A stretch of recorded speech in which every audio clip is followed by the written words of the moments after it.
Hey, it's your Bold Moves bestie, and I'm here to help you unlock your business potential. We are offering VIP strategy days. We are able to come through, help with the strategy, systems, and framework in your business to build processes to give you that firm foundation to get you from shift to scale. So if you're interested, go visit shebuiltsuccess.com and sign up so that we can get started on moving boldly forward together. Your team and the elements that make up your team and make that vision successful is because you care. Yeah, you can look good on paper. Like you could sing 7 figures or 6 figures or 5 or whatever your number is. But until you look at how you're building out your team, your plan for building out your team, you're going to sell yourself short. And you're going to sell them short as well. Welcome to another episode of She Built Success. I'm Claudia. Let's get into it.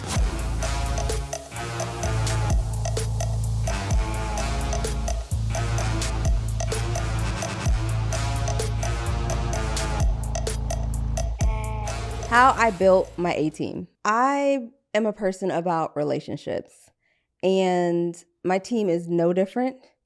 My team is a combination of contractors and full-time contractors/vendors. In order to go from startup to shift to scale, in my company, I've found hiring team not just for fit of the role, but for the cultural experience as a workplace is very important and paramount. I am a person of systems and processes and structure. So with that in mind of this landscape of how I built my team, the undertone is relationship. We can interview folks and interview potential team members for fit of a role. It really is, how do you fit within the team dynamics and structure? And it's not the tell me about a challenging time when. No, it's, hey, here's a scenario. How would you solve for it? And it's outside of your scope of work. It's asking those kind of questions that I feel like gets to the deeper them from a work aspect. But from a more personal level, it's really looking at, hey, if something were to happen, you got ill, or something came about with the family, what would you do? How would you communicate that? What would that look like? How would you respond?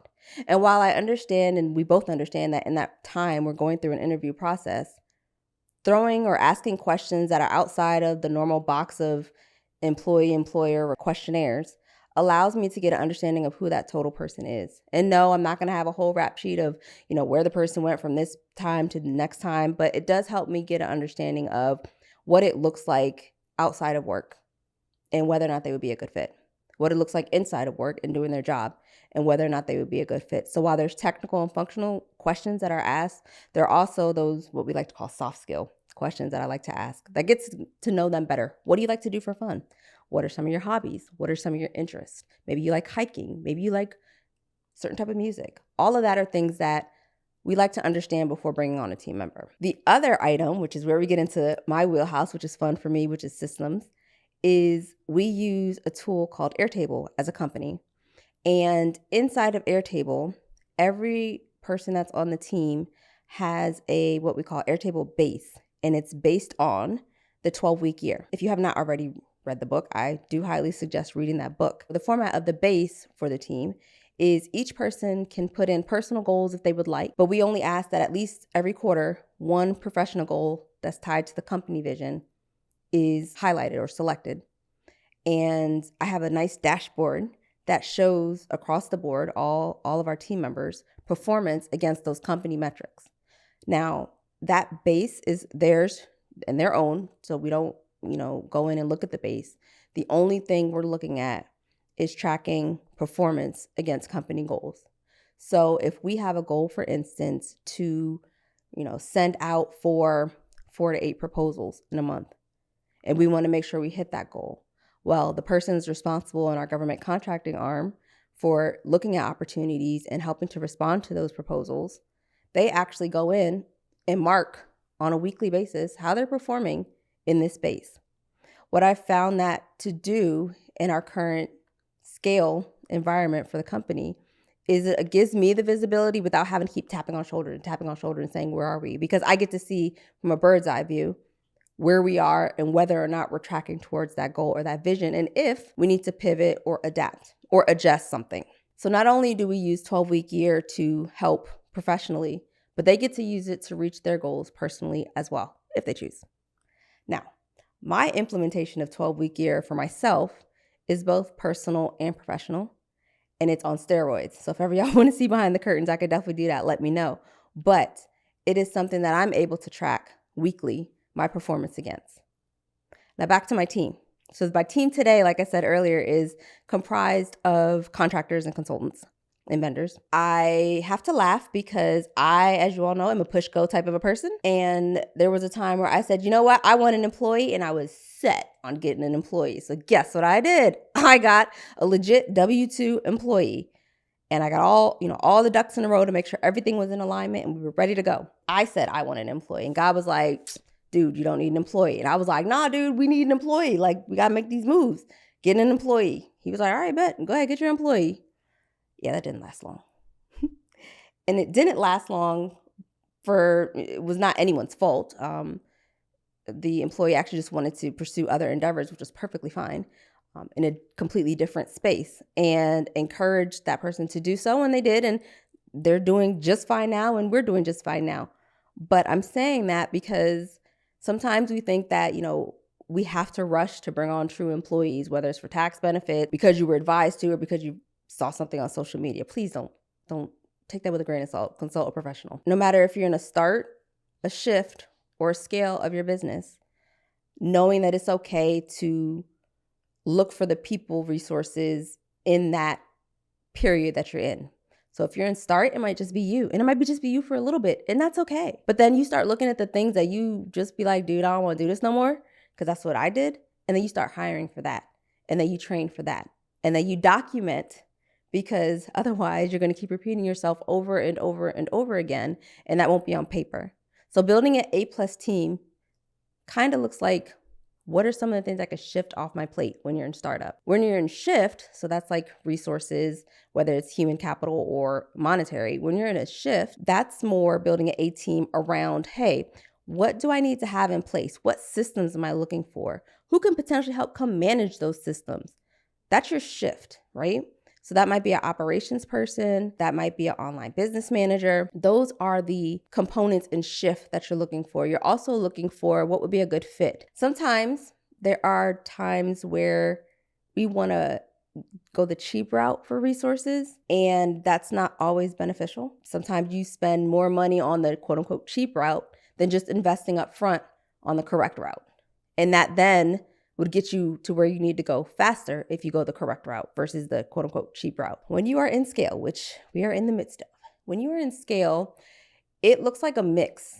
I believe that for my company, we're going to be moving into somewhat of a hybrid model where we have contractors, 1099s, as well as some W-2s. I think in the scale space, it's more in alignment with where are you projecting to go, and who are the team members that you need to get you there. Because at some point, you may want to exit your company. You may no longer want to be the CEO, and that's okay. You may want to put someone else in that position, and then you go pursue another endeavor. But having the right team structure in place is paramount. And yes, there will be failures. Please understand and accept and know that there will be failures as you're building your A+ team. But to me, those failures are also lessons, and also opportunities for you to fine-tune and resolve what you're looking for. I can remember when I first started, I thought I knew what I wanted.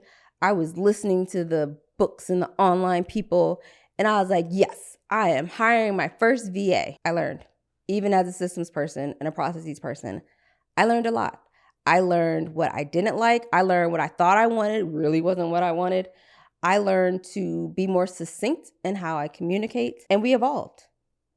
And we brought in new team members. Be comfortable with your team evolving with your company, and be comfortable with letting go if you need to let go. The one thing I will say though is if you're not having regular conversations with your team members, by regular, I mean at least quarterly, to understand where they are and where they want to be. Remember, you're building a company, you're building a business, or you're in the corporate space and you have a team. If you're not having those conversations, then it's very hard for you to get the structure that you need to be able to build that A team. Because frankly, sometimes your team members, the right ones, can identify gaps that you yourself didn't even see. And you have to be okay with that. There's no ego in this. There's no pride. The humility is an understanding that you don't know everything. And that's okay.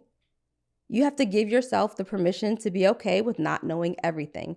despite being a high achiever. Trust me. Bringing your team members in scale means that not only are you looking at the resources that are available to you in the form of people, but you're also looking at payroll. And that you do not want to be a burdened expense, meaning you're taking on additional costs that you really don't need to because you think you need this team member, but it's really not advantageous to what you're trying to accomplish.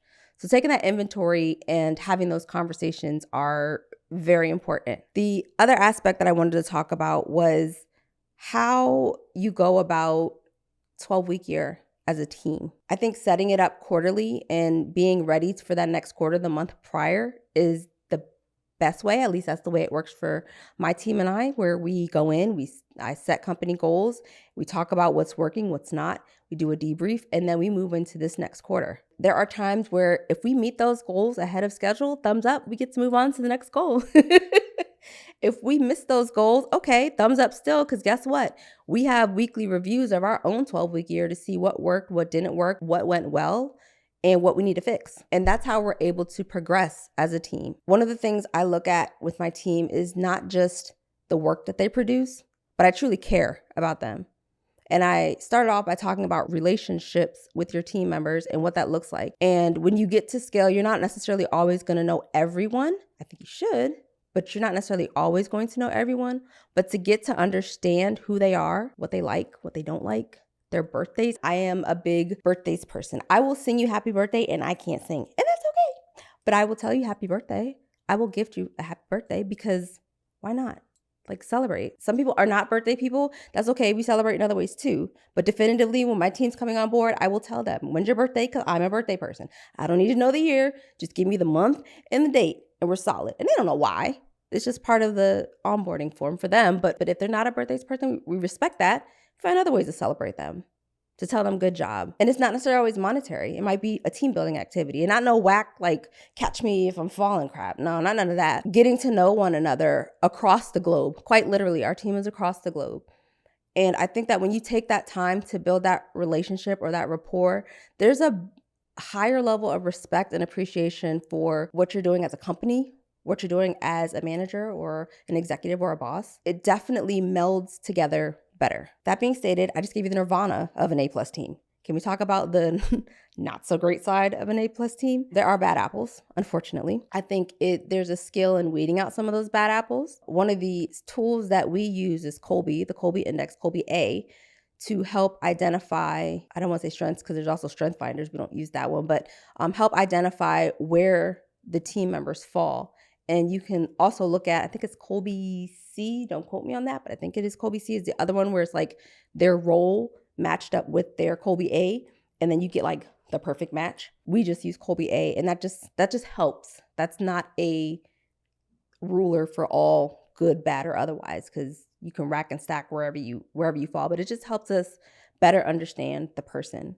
But for those bad apples, I think that tends to come about when it is we do not take the time to understand the team member. Yes, some people do have ill intent. That sucks. That's the world, but some people do. But for those who are just like resentful or bitter, I think it gets lost because you're not having those conversations or managing expectations. As a leader, it's important that you have those communications and those conversations and be comfortable with being uncomfortable, like a pause. Kind of uncomfortable, right? Like you were like, is it dead air? Did I lose audio? Like what's going on? No. Be comfortable with being uncomfortable. And sometimes you just have to let the silence be and come back and address what the issue may or may not be. The bad apples, hopefully you can weed them out. But if you got questions, I'm open. DMs are always open. Now, let's talk about back to the A+ team, because Nirvana is where we all try to strive to be. That A+ team is a team that's going to help lift your vision as a leader. That team is going to be who helps support you, drives you, goes to bat for you. They're the ones that's going to go out of their way despite being after hours. They're the ones that, yes, you're paying them. Yes, I get it. They're on payroll. But they know that just as much as they succeed, you're succeeding also. Just as much as they succeed, it's contributing to the company. Just as much as they succeed, it's contributing to the global team. Building your A+ team does not have to stop at a piece of paper and what that job and role description is. I challenge you to look at your current team now, look and think about where you want your team to be, and identify those gaps. What are the roles that you can look at that would help your team move forward? What are the roles that you can look at that would, frankly, you've outgrown them? Sometimes we move from bookkeeper to accountant, and then accountant to CFO, or accountant to tax strategist. Like, look at your team. And it's okay that you grow. Not everybody's going to be able to grow or go with you in your team. And that's okay. I've gone through my own cycles of that. And again, okay. And all the people that were serving on the team that are no longer serving on the team, I'm still cool with. There was never any bad water. It's because the relationship was there. It's because the rapport was developed. It's because I wasn't scared to challenge them to step forward, just as they weren't scared to come to me and say, hey, this is what I'm thinking. This is what could potentially go better. Your A+ team is designed around your vision, your mission, your dreams, your goals, your desires, your aspirations. Your A+ team is there to help support you. Drop the ego, drop the pride, step forward and understand that that team that you're looking for is there. Those resources and people that you're looking for are there. You have the ability to be able to sit down and say, okay, let me map out what my 12-month looks like. Let me map out what my quarter looks like. Yes, revenue is definitely going to be a factor in it all, or payroll is going to be a factor in it all. But understanding where you're trying to go, using tools like Airtable to help map out your employee structure or your roles and responsibilities, or plan out what that may look like for the next quarter. I do that. Airtable is my everything. Like, if Airtable falls, we have issues. So Airtable don't go nowhere. But using Airtable to help navigate some of that structure is what I'm responding to, is what I'm talking about, is how your team will not only be able to thrive, but be able to make sure that you're set up for success. The other item on my team list that I wanted to address was talking about what happens if there's conflict. More than just communicating what happens if there's conflict. How do you resolve that conflict without the weirdness? Okay, so story time. Had a person who was working with us at one point and was bent on pushing go on something that was not truly ready to push go. And we sat down, I tried to understand their point of view. I reiterated mine. Wasn't the best melding, I'll say. There was no come to Jesus moment. There was none of that. But there was tension. And how we ended up resolving that was just to agree to disagree. Because guess what? Everything's not going to be resolved to a positive spin. It was just to agree to disagree. When the next opportunity rolled around, we addressed it. We worked through it. Yes, there was still some differences because approaches were a little bit different, but we still got that end product. So be okay with the conflict. It'll happen. Be okay with the tension, because that will happen as well. The team that's supporting you is there for the greater good. It's not all about you. I keep saying that because I feel like we're in this space right now where there's a feeling of things having to revolve around your vision and yes, that's important, but they're people too. And we can't forget to build that relationship as people. So find a common thread. It might not be birthdays. Birthdays is my thing. It might be an anniversary of when they joined the company, or a big deliverable that knocked it out the park. Whatever that celebration point is, and celebrate those moments.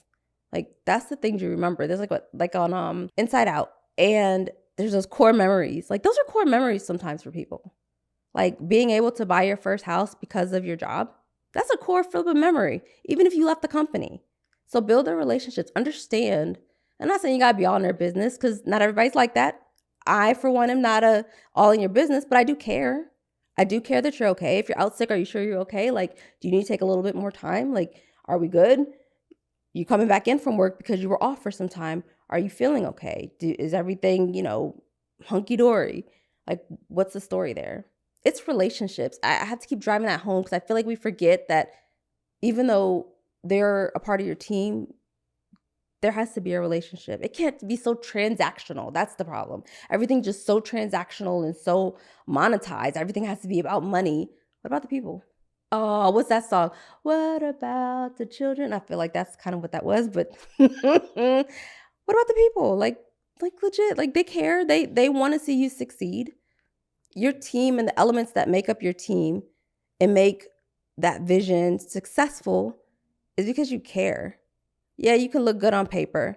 Like, you could sing 7 figures or 6 figures or 5 or whatever your number is. But until you look at how you're building out your team, your plan for building out your team, you're going to sell yourself short. And you're going to sell them short as well. Bold moves, bestie. Here's your to-do item for today. Look at your team. Write down who you have now. Write down where you want to be 3 months from now. Just 3 months. I'm not asking you to do a year. If you want extra credit, you could totally do the year. But look at where you want to be 3 months from now. And does that shift or change anything in your projections of how you want to grow out your team? It's possible. You don't have to go negative to be able to build your team. You can still take home your salary. You can still achieve your goals, but start small. So what does that 3-month window look like for you? I encourage you to continue to push play on She Built Success. I'm Claudia, and I'll catch you next episode.